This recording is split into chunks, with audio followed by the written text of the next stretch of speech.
ایک بچہ شام کو آپ مسجد میں اعتکاف میں بیٹھے ہوئے تھے تو اس کی ذمہ داری تھی گھر سے افطاری کا سامان لانا. چھوٹا بچہ وہ ذرا دیر سے آیا افطاری کا سامان لے کر کے.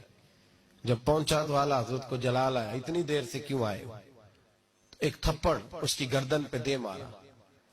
اب لوگ کہتے ہیں مغرب ہو گئی, عشاء کا وقت آیا تو بے چینی کے ساتھ کبھی ادھر ٹہلتے ہیں کبھی ادھر ٹہلتے ہیں. بچہ خادم تھا, اس کی ماں زنان خانے میں خدمت کرتی تھی, والد بھی نوکری کرتے, خادم تھا, اکثر لاپرواہی کرتا تھا, بھول جاتا تھا. اب عشاء تک بے چین رہے, تراوی پڑی تو بے چینی میں کہنے لگے مولانا امجد علی صاحب بہار شریعت کو, یار اس بچے کو بلا کے تو لا. مولانا فرماتے میں نکلنے لگا تو کہنے لگے نہ جانا یار, اب نہ جانا, ہو سکتا ہے کہیں تھک کے سو گیا ہو بیچارہ, تو اس کی نیند نہ خراب کرنا, اگر جاگتا ہوا ملا تو ڈھونڈ لانا. کہتے ہیں حضرت صدر شریعہ مولانا امجد علی صاحب کے ڈھونڈ کے واپس پلٹ آیا, لیکن وہ کہیں میسر نہ آیا. سحری تک ہم نے اعلیٰ حضرت کو بے چین دیکھا, کبھی یہاں بیٹھتے کبھی وہاں بیٹھتے.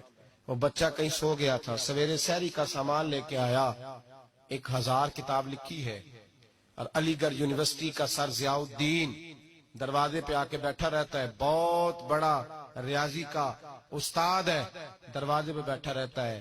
نواب آف رامپور چٹھیاں لکھتے ہیں ایک دیدار کرا دو, نواب آف حیدرآباد دکن منتیں کرتے ہیں کہ ان سے کو 2 گھڑیاں ملاقات کا ٹائم دے دو.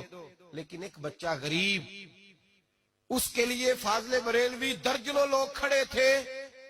جب وہ بچہ کھانا لے کے آیا تو گھٹنوں کے بال زمین پر اتحیات کے عالم میں گویا بیٹھ گئے. کہنے لگے بیٹے احمد رضا سے غلطی ہو گئی, کل تجھے تھپڑ دے مارا, اللہ کی رضا کے لیے معاف نہیں کر دیتا. اعتکاف